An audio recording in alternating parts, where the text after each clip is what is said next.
सभी भक्तजनों को जय श्री कृष्ण। फाल्गुन शुक्ल पक्ष आमला एकादशी। श्री कृष्ण गोविंद हरे मुरारी। हे नाथ नारायण वासुदेव। श्री कृष्ण गोविंद हरे मुरारी। हे नाथ नारायण वासुदेव। मानधाता जी बोले, हे वशिष्ठ जी, यदि आप मुझ पर प्रसन्न हैं तो आमला व्रत की कथा कहो जिससे मेरा कल्याण हो। वशिष्ठ जी बोले, हे राजन, सब व्रतों से उत्तम और अंत में मोक्ष देने वाला आमला की एकादशी का वर्णन करता हूँ।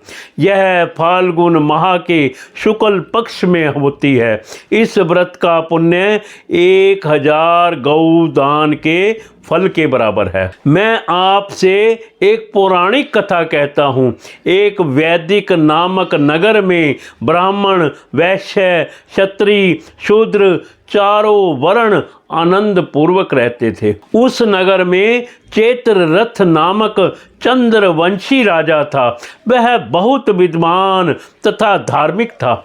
वहाँ के निवासी वृद्ध से बालक तक प्रत्येक एकादशी का व्रत करते थे। एक समय फाल्गुन मास के शुक्ल पक्ष में आमला नामक एकादशी आई। उस दिन राजा से प्रजा तक और वृद्ध से बालक तक सब ने हर्ष सहित उस एकादशी का व्रत किया। राजा अपनी प्रजा के साथ मंदिर में जाकर पूर्ण कुंभ स्थापित करके तथा धूप, दीप, नैवेद्य, पंचरत्न, छत्र आदि से धात्री आमले का पूजन करने लगे। वे सब धात्री की इस प्रकार स्तुति करने लगे, हे धात्री, तुम ब्रह्म स्वरूप हो, तुम ब्रह्मा जी द्वारा उत्पन्न हो और सारे पापों को नष्ट करने वाली हो। तुमको नमस्कार है। अब तुम अर्घ्य स्वीकार करो।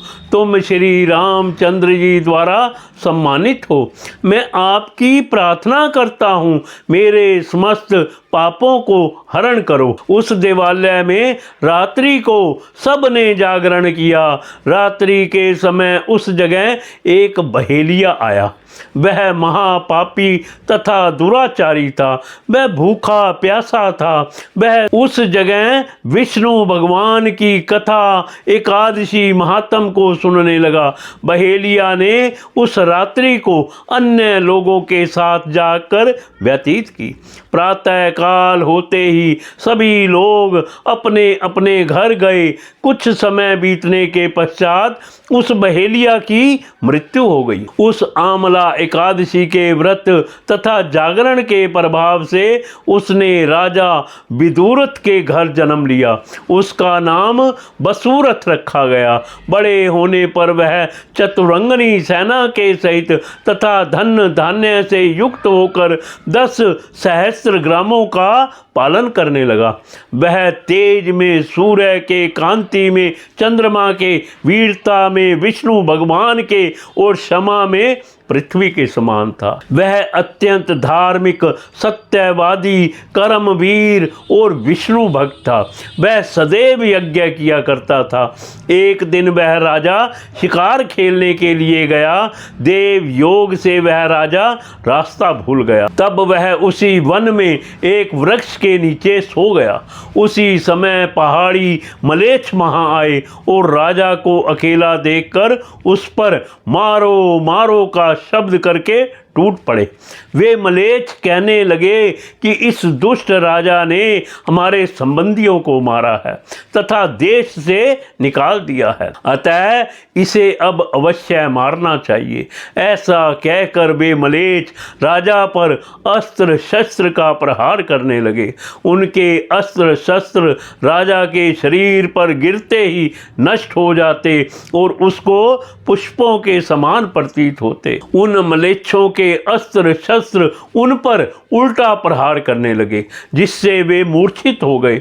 उस समय राजा के शरीर से एक दिव्य स्त्री प्रकट हुई, जो अत्यंत सुंदर तथा सुंदर वस्त्रों एवं आभूषणों से अलंकृत थी। उसकी भ्रुकुटी टेढ़ी थी, आंखों से लाल लाल अग्नि निकल रही थी।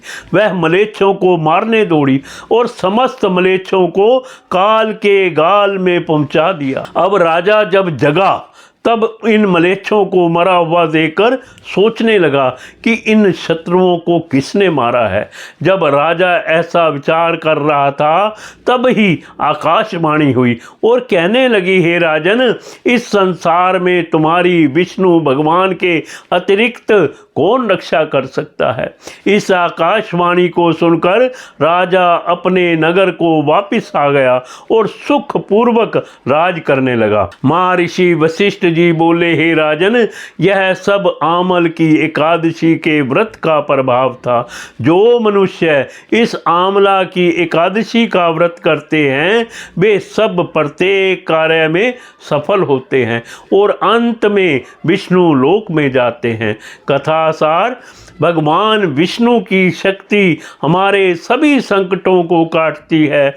यह मनुष्य की ही नहीं, देवों की रक्षा में भी पूर्णतया समर्थ है। इसी शक्ति के बल से भगवान विष्णु ने मधु कैटभ नामक दैत्यों का संहार किया था। इसी शक्ति ने उत्पन्ना एकादशी बनकर मुर नामक दैत्य का वध करके देवों को सुखी किया था। केवल एक बार आमल की एकादशी का व्रत करने वाले बहेलिये को जन्म जन्मांतर तक विष्णु भगवान की कृपा प्राप्त हो रही थी। आमला एकादशी व्रत कथा संपूर्ण। श्री कृष्ण गोविंद हरे मुरारी, हे नाथ नारायण वासुदेव। श्री कृष्ण गोविंद हरे मुरारी, हे नाथ नारायण वासुदेव।